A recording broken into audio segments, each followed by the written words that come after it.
Imagine this. You'll use Microsoft Office Word to type a paper, and it has to be in perfect APA style. Fonts, margins, and especially that tricky running head that's typed one way on page 1, but in a different way on the other pages. This is easy. Let's see how it's done.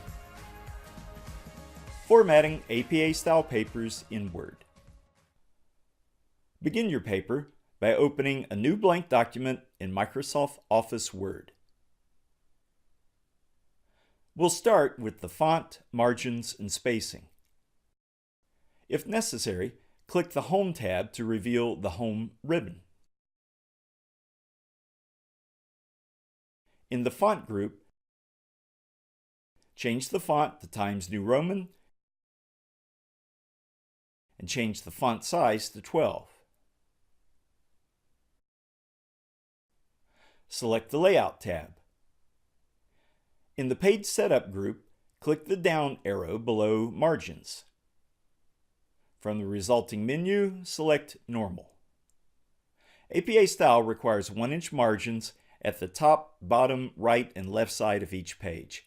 If someone has modified the normal margin so that they're no longer 1 inch, go to the bottom of the Margins menu and select Custom Margins to open the Page Setup dialog box. There, you can set 1-inch margins for all 4 sides. Almost everything in an APA-style manuscript should be double-spaced. To request this, select the Home tab and click the dialog box launcher for the paragraph group. This opens the paragraph dialog box. In the section headed Spacing, go to the box headed Line Spacing and select Double. Also in the section headed Spacing, make sure that the before box and the after box are both set to 0 points. The other items in the dialog box should look as they do here. Once everything looks correct, click the OK button. APA style requires that papers should have a running head, a short title that appears at the top of each page. Writers are often confused by the fact that this running head must be typed one way on page 1, but in a slightly different way on page 2 and thereafter. But this section will show an easy trick for doing this in Word. To request a running head, select the Insert tab. In the Header and Footer group, select Header, then Edit Header. This causes a Header and Footer Tools Design tab to open on the ribbon. Here's the trick that will allow you to have one running head on page 1, but a different running head on the other pages. In the Options group, check Different First Page. Your cursor is now flashing in the upper left corner of the page, above the dashed line labeled First Page Header. Begin by typing the words running head in sentence case. Sentence case means that the first letter of the first word is capitalized and everything else is lowercase. These words are also in regular font, which means they're not in italics and they're not in boldface. After the words running head, type the short title for your paper. The short title is typed all caps, flush left, must contain no more than 50 characters including blank spaces. You'll probably have to modify your paper's actual title to be short enough for the running head. For example, imagine you had planned to use this as the full title for your paper. It has 59 characters, which are too many. After some modifications, you arrive at the following, which has just 47. You're now ready to type this shortened title in the header just to the right of the words running head. Be sure to type it all uppercase. Now you'll add page numbers to the header. At this point, the Design tab should still be open and your cursor should be at the end of the short title. Go to the Position group and select Insert Alignment tab to open the Alignment tab dialog box.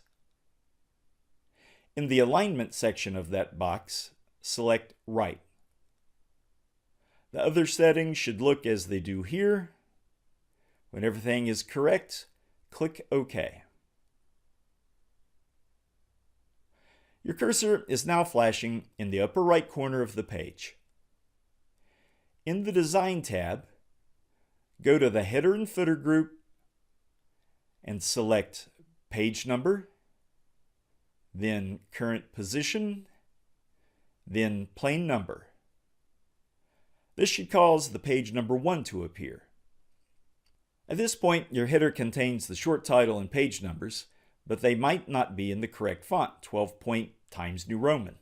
If not, click and drag to select the entire running head and page number. Click the Home tab. In the font group, change the font to Times New Roman and change the font size to 12. If everything is correct, click the Design tab, go to the Close Header and Footer group, and click the red X to close the tab. Your page 1 running head is now complete. You're now ready to type the information that will appear on the title page. The full title of your paper should appear in the upper half of page 1, centered between the left and right margins. If your cursor is currently at the top of page 1, press Enter on the keyboard 4 times to move it down to the appropriate spot. To center the title, select the Home tab, and in the paragraph group, click the Center icon. Now type the full title of your paper. It should be typed title case, which means capitalizing the first letter of the first word and the first letter of all major words. It should be in regular font, not in italics, not in boldface, and ideally, it should contain no more than 12 words. Here's the full title for the fictitious caffeine experiment presented in my book. After typing the title, press Enter once. Now type the names of the paper's author or authors. These names will once again be centered and in regular font. Here are the fictitious authors for the current paper. Now press Enter and type the author's institutional affiliation, the name of their university or organization. Here's the institutional affiliation for the current paper. The current paper was written by 2 authors, and their names were therefore typed in this format. If it had just 1 author, the byline and affiliation would have been typed this way. And if it had 3, it would have looked like this. My book shows correct APA format for listing different numbers of authors on pages 101 through 102. The APA Publication Manual provides even more examples on page 24. When papers are submitted to research journals, it's often appropriate to include an author note at the bottom of the title page. My book therefore covers author notes in Chapter 5. However, such notes are typically not required for student papers, so we'll skip the topic in this video. This means page 1 is now complete. If your cursor is still at the end of the institutional affiliation on page 1, press Enter once to move down to the next line. Click the Insert tab. Go to the Pages group and select Page Break to insert a manual page break that moves your cursor to the top of page 2. You'll create a new header at the top of page 2, but Word will not let you do this until you've actually typed something on page 2. Therefore, at the top of this page, type the word Abstract. It should be centered and in regular font. The header that appears at the top of page 2 will be different from the header that appeared on page 1. The page 2 header will contain only the short title and page number. It will not contain the words running head. To achieve this, you'll have to repeat the steps of inserting a header, but this time you'll do it on page 2. At this point, your cursor should be on page 2 at the end of the word Abstract. Select the Insert tab. In the Header and Footer group, select Header, then Blank. This causes an empty header to appear at the top of page 2. There, type your short title again, but this time without the words running head. Once again, this short title should be all uppercase, but not in italics and not in boldface. You will once again need to include a page number in this header. Therefore, go to the Position group and select Insert Alignment tab to open the Alignment tab dialog box. There, select Right and then OK. This causes the cursor to flash at the top of the page where the page number should appear. While still in the Design tab, go to the Header and Footer group and select Page Number, then Current Position, then Plain Number. This causes the page number to appear at the top right of the page. At this point, the running head and page number might once again be in Word's default font instead of Times New Roman. If so, you can change it to the correct font by doing the following. Click and drag to select the entire running head and page number. Click the Home tab. In the font group, change the font to Times New Roman and change the font size to 12 points. Select the Design tab. Go to the Close Header and Footer box and click the red X to close the box. The header is now dimmed, indicating that you're no longer editing it. After closing the header box, the cursor should be at the end of the word Abstract that you had typed at the top of page 2. This word will serve as the heading for the paper's abstract, a one-paragraph summary of the study. Although this heading is correctly centered, the text of the abstract itself needs to be left justified. To request this, press Enter to go to a new line. Click the Home tab if necessary. And in the Paragraph group, click the icon for Align Left. This moves the cursor to the left side of the page. Now you can type your abstract. Here's an example from the current caffeine study. You can see that the abstract is typed flush left without any paragraph indentation. It's aligned left, which means that the text on the left margin is lined up straight and smooth, but the text on the right margin is left ragged. See pages 103 through 105 of my book for a summary of the information to include in the abstract.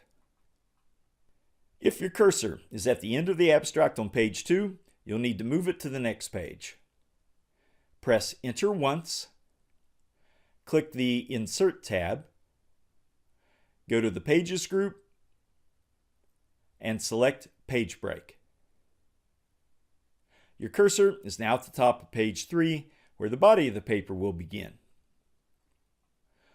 Although the first section of an APA-style paper is the Introduction section, the heading at the top of page 3 will not be the word Introduction.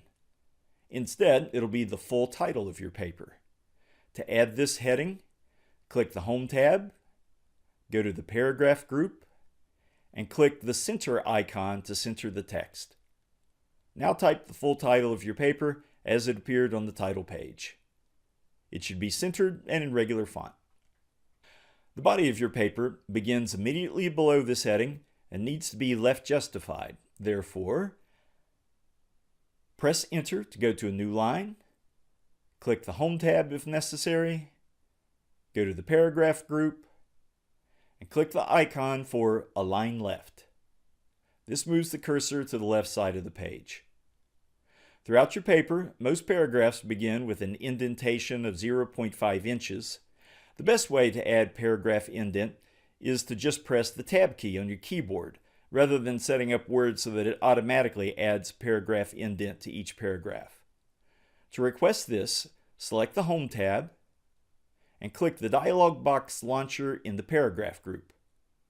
This opens the Paragraph dialog box. In the section headed Indentation, verify that in the box labeled Special, you have selected None. At the bottom of this dialog box, click the button labeled Tabs. This opens the Tabs dialog box. There, verify that the box labeled Default Tab Stops is set at 0.5 inches. When everything looks correct, click OK. Now you can begin typing the first paragraphs of your introduction section. Remember to press the Tab key on the keyboard to indent each paragraph. Here are the first few paragraphs for the current manuscript. There are hundreds of guidelines to follow when typing a paper in APA style, and if you're a genius, you'll memorize maybe 6 of them. But the good news is, you don't have to memorize any of them. My book shows how to use Word to format every section of a research paper in perfect APA style. Text, tables, figures, references, in-text citations, and more. It's user-friendly and loaded with examples. See the link below to learn more.